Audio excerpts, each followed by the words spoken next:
Howdy everybody, how's it going? My name is Sabina, welcome to my channel. That's right everybody, that's right. It's another installment of our sketchbook tour series. This is episode 6 out of 11. So this marks really the halfway point, and how excited are we? How excited are we? I have been procrastinating this video.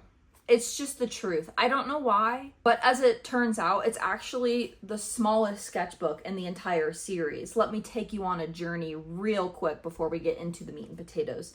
If you want to skip my yapping, I'll have it time-stamped. You can just skip the intro. If that's what makes your little heart content, that is fine by me. I'm just gonna give you some context to this book. When I started the sketchbook, I was 3 Moleskine sketchbooks deep. And I thought it could be fun to work through them a little faster. So I bought myself a set of 3 Moleskine traveler notebook inserts, basically, cashier notebooks, thinking this is it. I like how small this is. It just took up less room in my backpack because at this time I'm still in college. I'm finishing up college. And I'm thinking that these are gonna be the future of my sketchbooking practice. I quickly found out that the pages are very thin, especially compared to a Moleskine sketchbook, which is very thick paper, very good for like markers and things that you might want to do mixed media in. It can really, the page can really take a medium, you know? Whereas these are more thin. My ink bled through a lot. At this time in my life, I'm working a lot with alcohol markers. Not a great fit. So I filled the first one with sketches just to finish it. And then the other 2 got lost to time, I guess. I actually have no idea where they are. One of them was a notebook that I was using up until a couple of weeks ago. I literally cannot find it anywhere. And the other one was a catalog of plants that I have cataloged that I'm never going to show anyone because it doesn't really matter. I was procrastinating this video for literally nothing, thinking it was going to take so long, but in reality, it will not take long. It is very thin. And just before we really get started in this video, it's raining, and the roof of this building that I am in is metal. The room I'm in is insulated, so it might not be as loud as I think it is. It's currently like more windy than it is rainy, but at any minute it really could just open up and just rain cats and friggin' dogs. And I'm gonna do my best to edit out the extra sound in post, but if that is something that I end up not being able to do, think of it as like a tranquil mood setter, okay? So let's get into it. Something that I was really experimenting with this book specifically was operating backwards. I'm left-handed, as you guys can probably tell by the name of this channel, and it is my personality. It's fine. I think it's cool that there are only 10% of us, and even less of the 10% are actually women. So I'm actually super freaking rare. And if you are a left-handed woman, you're also very rare. And even if you're a left-handed man, you're also very rare. I'm not trying to exclude anyone. And if you're actually a right-handed individual, I'm sure you're rare in your own ways. You know, we just gotta do things to make us feel special every now and then, and apparently being left-handed is an identity I really enjoy wearing. So I wanted to operate in my sketchbook backwards because to me it just made more sense to operate backwards. We write from left to right. I wanted to write from right to left just to see what happens if I operate in a book backwards. I still obviously am writing things in a conventional manner because that is difficult and not something that my brain has an easy time doing. I have tried many times to write in a mirrored way and it makes my brain hurt. So we just did this book backwards, and it set the precedent for some other sketchbooks and books that I have been working in now currently. And I think it's fun to be creative because if you're watching this and you're left-handed, or if you're just like any kind of person who wants to do things differently, you should test the boundaries of how you can do things differently outside the norm as often as you can, because when we get stuck in conventionality, we become boring and complacent to things that happen in the world around us. So anyway, here is episode 6. Here we have the front, we have the back, clearly labeled and cataloged. I went to LACMA apparently during this time. I can actually smell the time in my life that I was experiencing during the creation of this book. So some of these I have no idea what I'm actually about to show you. Some of these were cards from grad school receptions graduate students would do their thesis show and we would go to them. This was John Bell. He was an instructor and a grad student at the same time. I went to ASU. His bronzes were really cool. And this was actually my BFA show. This was the one I was a part of. So clearly during this time in my life, I'm in my last semester of college, finishing things out. I was really into euphorbias. I was really into euphorbia plants during this time in my life. Or one of these cashier notebooks, I actually ended up filling with like scientific drawings that I would do while I was working at the Tempe Improv. I don't think either of these people work there anymore, so maybe don't blast that email account. I did a bunch of plant-themed sculptures, and I got rid of them. I freaking got rid of them when I moved out of the house that I was living in when I got married, and I regret it. I really regret it. I know I can remake these things, but there's just something like, I did something like this with a green upholstery fabric, and it was like maybe 3.5 feet tall. And I made it out of fabric that I sewed into tubes and stuffed with polyfill and built a wire inside of it so that they could be shaped like little cactus. And I made little flowers for each of them, and I just got rid of it because, you know, you get to that point in moving where everything becomes trash. That's what happened. And I threw a lot of stuff that I shouldn't have thrown away. I must have been using this for a journal too. I guess I didn't do 420. I must have been sober curious at this time. Ew, okay. I was under a lot of pressure, apparently, and writing it out in these books. Get this girl some nachos and beer. Honestly, the nachos at Tempe Improv were so good. I would work in the box office, and then I would get nachos and go home and get violently high and eat them.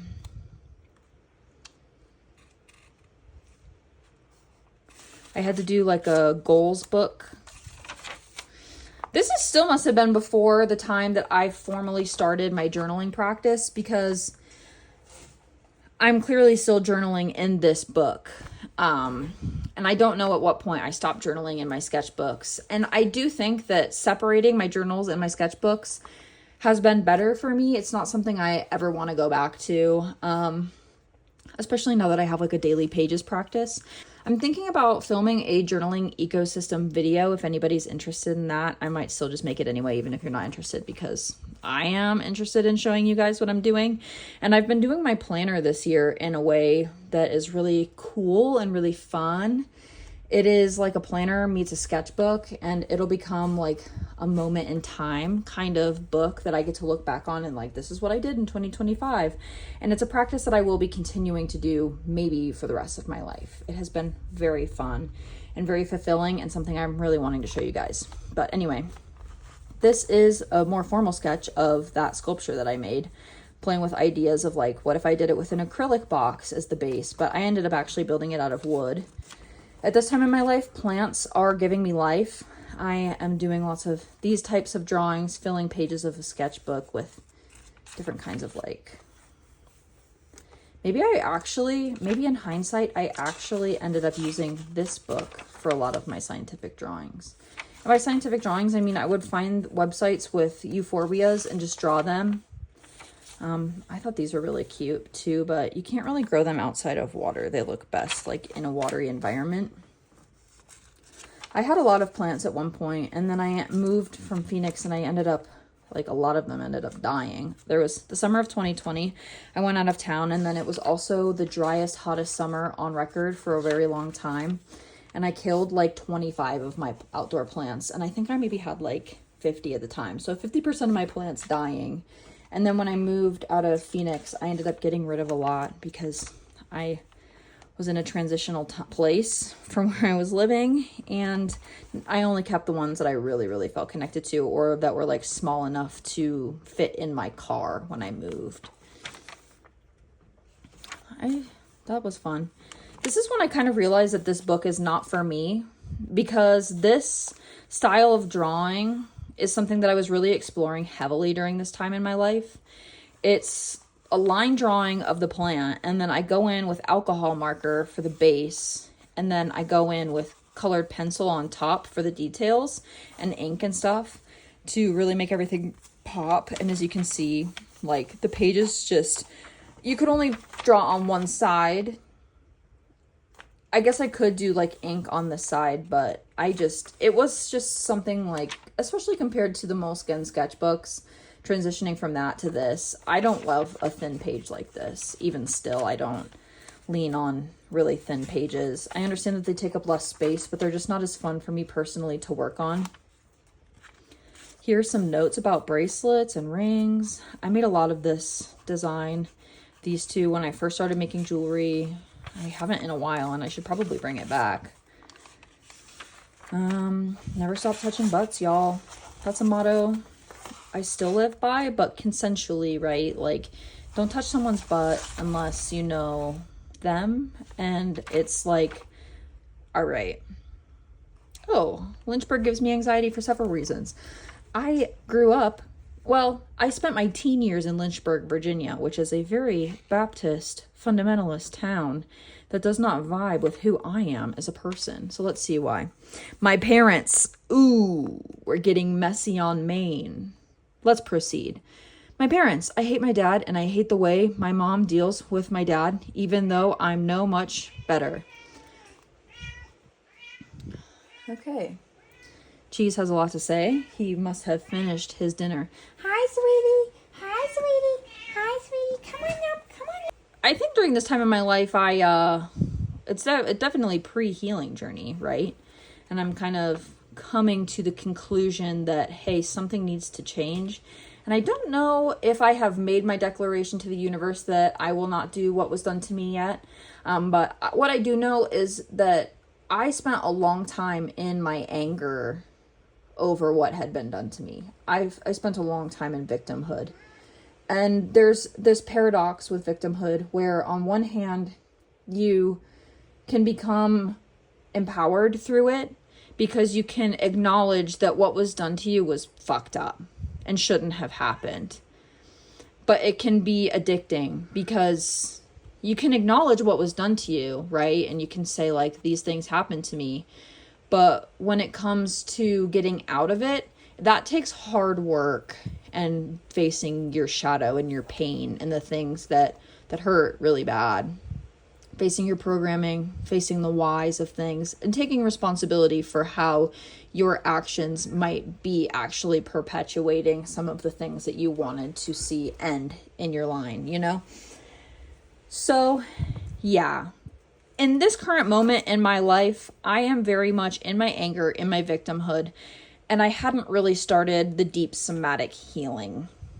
At least not the intensity that I would find after the pandemic started, honestly, that would lead to real tangible change and growth and transformation out of victimhood.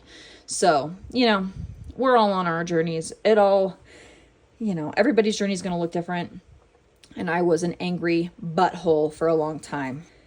Another reason why Lynchburg gives me anxiety.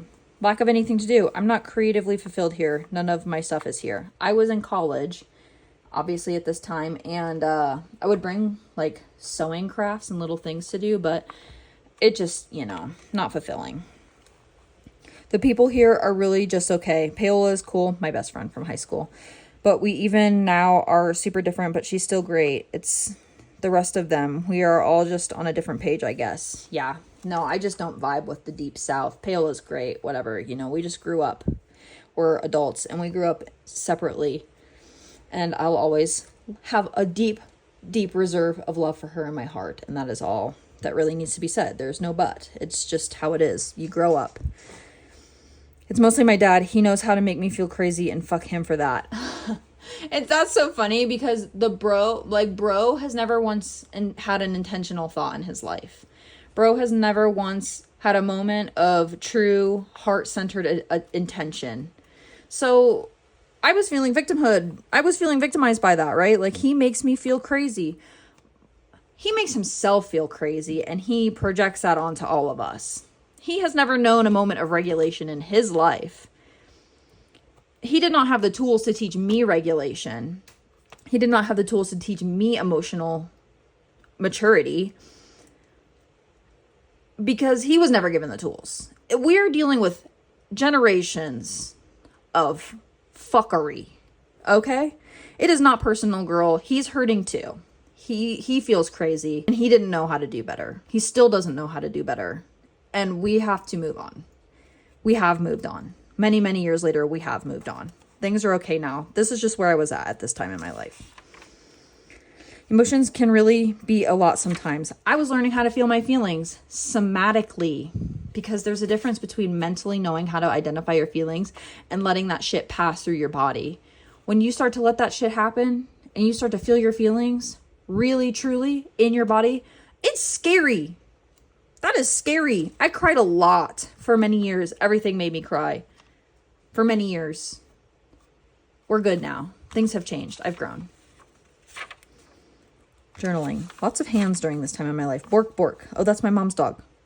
Her ex-dog. Her ex's dog now. This book got wet at some point. Some of my books got wet, and I don't know when it happened. That makes me sad because I just want to make sure everything lasts a really long time. That's kind of an interesting drawing. Just keep buzzing. Everything will be okay. True. True then, true now. Journaling. This was in June of 2017. So this was probably from like March to June of 2017. I graduated college in May of 2017. And then I moved. No, I didn't. I don't know what I'm trying to say. I still love these, like, this style of drawing. And I don't know why I stopped. And I look at this and I think, damn, I should do that again. Those are my window measurements. And that's it. That was a really short one today, you guys. But short and sweet. I'm tired as heck today as I'm recording this. So it actually works out best for me, truthfully. I hope you enjoyed.